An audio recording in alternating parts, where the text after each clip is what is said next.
Nalgonda district హైదరాబాద్లో నేను auto నడుపుతున్నా.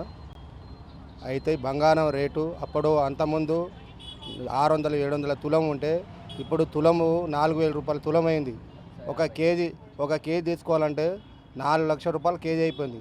అప్పుడు బంగారం 70-80 వేల రూపాయల బంగారం ఉంటే ఇప్పుడు 1,60,000 రూపాయల తులం బంగారం అయింది. ఏం ఎండి కొంటారు, ఏం బంగారం కొంటారన్న? ఈ ప్రభుత్వం అట్లా అవుతుంది. దానివల్లనే మేము ఇప్పుడు ఏ పెళ్లి చేసుకున్నా కానీ ఒక తులం బంగారం తీసుకున్నా కానీ 1,60,000, 1,70,000 రూపాయలు అవుతుంది. సంపాదన లేదు. అప్పుడు జమాన్లో ఉన్నప్పుడు బాగున్నప్పుడు తులం 500-600 అప్పుడు తీసుకున్నప్పుడు. ఇప్పుడు ఏది సంపాదన కూడా లేదు. ఆ బంగారం కూడా చాలా రేటు పెరుగుతుంది.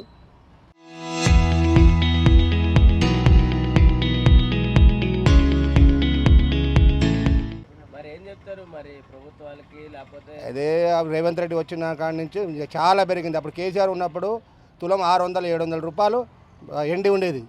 బంగారం 90 నుంచి 1,00,000 రూపాయలు, 1,20,000 దాకా ఉండేది. 1,60,000 రూపాయలు అయింది ఈ 2 సంవత్సరాలు కలిగి. ఈ కేసీఆర్ పరిపాలన రేవంత్ రెడ్డి పరిపాలన చేయడానికి అది పద్ధతి కాదు. రేవంత్ రెడ్డి కేసీఆర్ చేతుల్లో లేదు, ప్రపంచ దేశాల మధ్య ఉంది గోల్డ్ సిల్వరు. మరి రాష్ట్రాల్లో పరిధిలోకి ఎలా తీసుకొస్తారు మీరు? సామాన్యులు కొంచెం రేటు తగ్గాలని మేము కోరుకుంటున్నాం. మీ పేరు సక్కుబాయ్ ఇక్కడ ఏం చేస్తుంటారు? ఐరన్ చేస్తుంటా. ఇప్పుడు బంగారం వెండి ధరలు ఇంత పెరుగుతున్నాయి. అవును, సో ఇప్పుడు రేట్లకి గతంలో మీరు చూసిన రేట్లకి ఎలా ఉంది? ఇప్పుడే ఎక్కువ ఉన్నాయి అయ్యా, బాగా కొనలేకపోతున్నాము. అసలు కొనాలంటేనే భయం అవుతుంది. పిల్లలకు కూడా పెట్టాలంటే కూడా కష్టము ఇప్పుడైతే.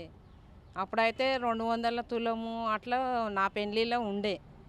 ఇప్పుడేమో ఇప్పుడు 1,70,000 అంటుర్రు. మరి ఎట్లా కొంటామయ్యా? మరి ఆడపిల్లలకు పెట్టాలంటే కూడా కష్టమే కదా. అదే ఆలోచిస్తున్నాము. మొన్న అంతా మేము మా పెళ్ళిళ్ళకి గంత పెట్టినామమ్మా. మరి ఎట్లా ఇప్పుడైతే పిల్లలకు పెట్టాలన్నా లేదు, చిన్నపిల్లల కన్నప్పుడు అనే అనుకుంటున్నాము. ఇక ఏం చేస్తామయ్యా? ఇక పెట్టకపోయినా పైసలన్నీ ఇవ్వాల్సి వస్తుంది కదా. ఇక అవే కొన్ని పైసలు ఇచ్చి ఊకోవాలని అనుకుంటున్నాము. ఇక పాతకాలంలో బంగారం తక్కువ రేటు తక్కువ రేటు 1,000 రూపాయలే ఉండే నా పెళ్ళిలో. అప్పుడు డబ్బులు లేకుండే కదా, మరి అప్పుడు కొనలేము. ఇక పెళ్ళిలో 5 తులాలు 6 తులాలు పెట్టిండ్రు. ఇక అప్పుడు నుంచి ఇప్పటి వరకు కూడా మేము కొంటూనే ఉన్నాం, పెడుతూనే ఉన్నాం. పిల్లలకు 10 తులాలు 5 తులాలు పెడుతున్నాం. కానీ ఇప్పుడు మరీ అయితే కొనలేకపోతున్నాం అయ్యా. మరీ ఇంత రేట్ అయ్యా, ఏం కొంటాము అనే ఆలోచిస్తున్నాము. ఇక మరి బంగారం మరి వెండి ఎలా ఉండేదమ్మా అప్పటికి ఇప్పటికి? ఎండి అప్పుడు తులము 200 ఉండే నా పెళ్ళిలో. 80,000 ఉంది ఇప్పుడు 80,000 ఉందంట. 3,80,000 కిలో. ఇక ఏం కొంటాము? ఇక ఏది కొనాలన్నా కష్టమే అయిపోయింది అయ్యా. పిల్లలకు ఏది కొని పెట్టాలన్నా మేము కొనుక్కోవాలన్నా కానీ కష్టమే అయిపోయింది. ఏం కొనలేకపోతున్నాము. అదే తక్కువ చేస్తారేమో అని అనుకుంటున్నాము. ఎప్పుడు తక్కువ అయితే ఎప్పుడు కొందామా అని ఇట్లా చూస్తున్నారు పిల్లలు. కానీ లేదు, తక్కువ అయితే లేదు. నిన్ననేమో 1,000 రూపాయలు తక్కువైనాయి కొందామని అనుకున్నారు. మళ్ళీ 4-5 తులాలన్నా కొనుక్కోవాలి కదా మమ్మీ అని మళ్ళీ అంటుండ్రు పిల్లలు.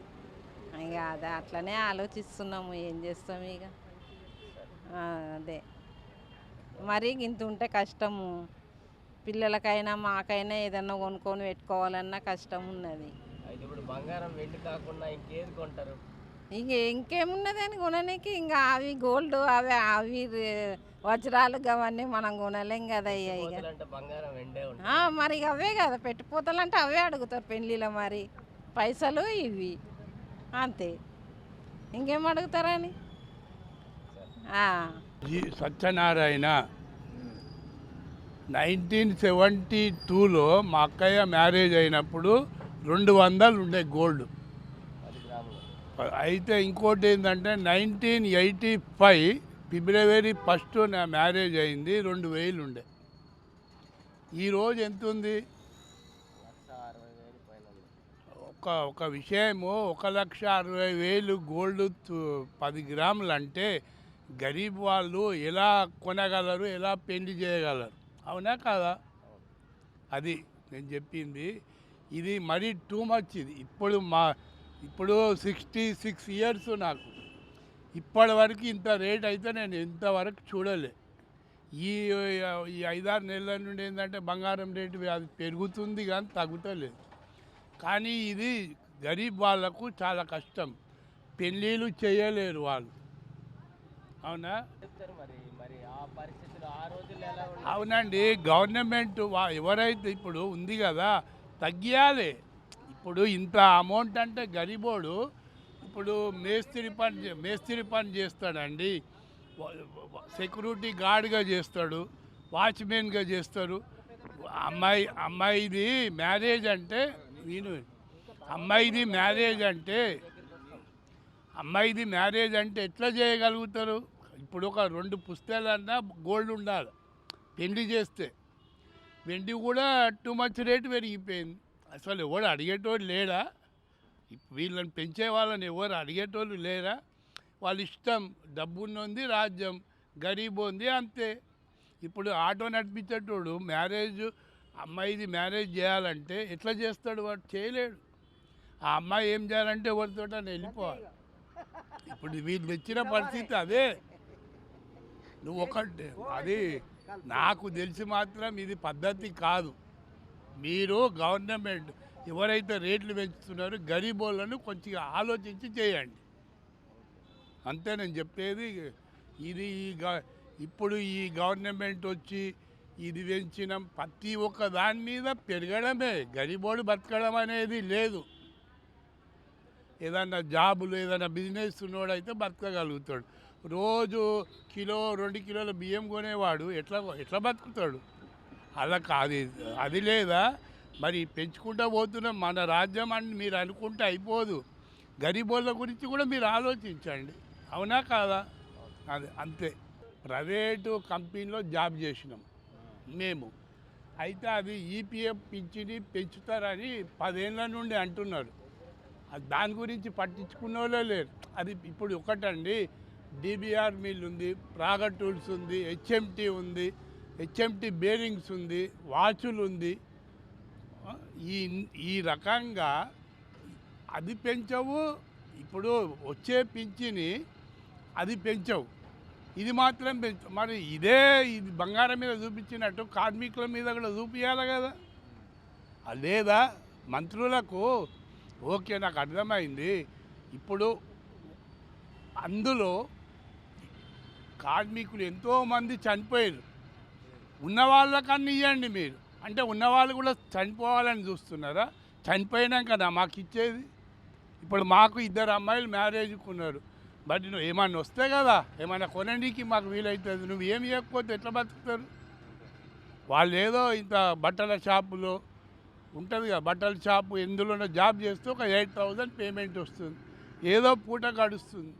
నువ్వు అదే ఈపీఎఫ్ పింఛని పెంచితే కొద్దిగానైనా మాకు సేఫ్టీ ఉంటుంది కదా. అమ్మాయిల మ్యారేజ్ చేయడానికి మాకు ఏమనంటే ఈనాడు పేపర్లు వచ్చింది 2 ఏళ్ళ ముందు, ఏమనంటే పెంచుతాం పెంచుడు అన్ని పేపర్లు ఇవ్వగానే కాదు, పెంచితే అందరు ఖుషి అవుతారు, కార్మికులు మొత్తం ఖుషి అవుతారు.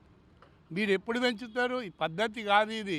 ఒక్కటి ఏంటంటే మీ గవర్నమెంట్ ఉన్నప్పుడు ప్రైమ్ మినిస్టర్ కూడా ఎందుకు వీళ్ళు ఇంత బాధపడుతున్నారని వాళ్ళను ఆలోచించాలి. ఏది లేదు, పొద్దుగా లేవగానే ఇవాళ ఏమైనా వచ్చిందా ఏదో అనుడే కానీ పిచ్చుడు లేదండి. నేను చెప్తున్నా కదా, ఒక 10 ఏళ్ళ నుండి ఎదురు చూస్తున్నా. ఏమనంటే వచ్చే నెల వాళ్ళు చెప్తలేరు, మనలాంటి వాళ్ళు ఏమనంటే వచ్చే నెలలు వస్తుందంట అంటే ఆడికి పోయేసరికి 844 రూపాయలు పడుతుంది. 844 రూపాయలు ఒక మనిషి అన్న తిని ఉండగలుగుతాడా? ప్రతి ఒక్క రేటు పెరిగినాక ఎట్లా బతుకుతారు? ఇప్పుడు మేము ఓటేస్తాను మీ గవర్నమెంట్ నిలబడ్డది. అరే మోడీ సార్ వచ్చిండు ఏదైనా హెల్ప్ చేస్తాడని. మీకు ఓటేసిన తర్వాత మాకేం పెంచకపోతే మా పరిస్థితి ఏంది? అవునా కదా? అంతే. ఒకటి ఈపీఎఫ్ పింఛని దయచేసి కంపల్సరీ పెంచాలా మీరు. ఇప్పుడు చాలా గరీబోళ్ళు నలిగిపోతున్నారు ఈ విషయంలో. మరి మీరు అందులో ఎంతమంది ఉన్నారో ఎంతమంది లేరో, ఉన్న వాళ్ళకన్నా మీరు ఏదైనా చేయండి సార్. మేము కూడా అదే మోడీ సార్ చేసిండని సంతోషిస్తాం. అవునా కదా? ఏది లేదు, మీరు ఆ గద్ద మీద ఎక్కువ కూకొని ఇలా గరీబోళ్ళంతా ఆడిపోతుంటే మీరు ఎందుకు రాజకీయంలోకి వచ్చిండ్రు? ప్రజలకు హెల్ప్ చేస్తామనే. అవునా కదా? Okay, thank you Babu, thank you. ఇక పాతకాలంలో అంటే ఇప్పుడు నాది 2018లో అయింది నా పెళ్ళి. అప్పుడు 35,000 31,000 ఉన్నది. 32,000 31,000 ఉన్నది. ఇప్పుడైతే 1,60,000 అయ్యింది. ఇది అయితే టూ మచ్ ఉన్నది మొత్తం. పబ్లిక్ అయితే చాలా తక్లీఫ్ ఉంది, గరీబోళ్ళకు పని చేసుకునేటోళ్ళు కొనలేరు. ఇక పెళ్ళిళ్ళు చేసుకోవాలంటే కూడా చేయలేరు. ఇప్పుడు గవర్నమెంట్ ప్రతి ఒక్కటి, ఇప్పుడు ఏ గవర్నమెంట్ ఉందో ఆ గవర్నమెంట్ నుంచే పెరిగింది ఇది. ఇంతకుముందు లేదు. ఇప్పుడు కేసీఆర్ ప్రభుత్వంలో లేదు. ఇప్పుడు ఈ ఈ ప్రభుత్వంలో పెరిగింది. మొత్తం ఆగం చేస్తారు. మొత్తం గరీబోళ్ళకు చాలా తక్లీఫ్ ఉన్నది. స్టేట్ గవర్నమెంట్ కాదు, సెంట్రల్ గవర్నమెంట్ కాదు, ఇప్పుడు దేశాల మధ్య ఈ దేశాల మధ్యలో ఉన్న అంటే ఇప్పుడు మనకైతే తెలిసింది అయితే అదే కదా. ఇప్పుడు దేశాల మధ్యలో ఉన్నది మనకైతే తెలియదు. ఇప్పుడు ఈ ప్రభుత్వం వచ్చిన నుంచి అయితే పెరిగింది ఇది మొత్తం. మోడీ ప్రభుత్వాలు అంటే మన దేశం తాలూకు ప్రభుత్వం ఇతర దేశాల ప్రభుత్వాలతోనే అవుతుంది. మధ్యలో వచ్చేది ఇదంతా. మన దేశంలో తయారీ చేసేది కాదు, ఇతర దేశాల నుంచి మనం దిగుమతి చేసుకునేది. అదే కరెక్టే, కానీ ఇక ఇప్పుడు అట్లయితే నడుస్తుంది కదా. అదైతే చాలా టూ మచ్ ఉన్నది. మనకు గరీబోళ్ళకైతే ఏం సహకారం లేదు ఇది మొత్తం. మరేం కోరుతారైతే ప్రభుత్వాలకు కానీ ఈ బంగారం వ్యాపారస్తులకు కానీ? వ్యాపారస్తులు వాళ్ళు ఏమున్నది ఏం కథ ప్రజలకు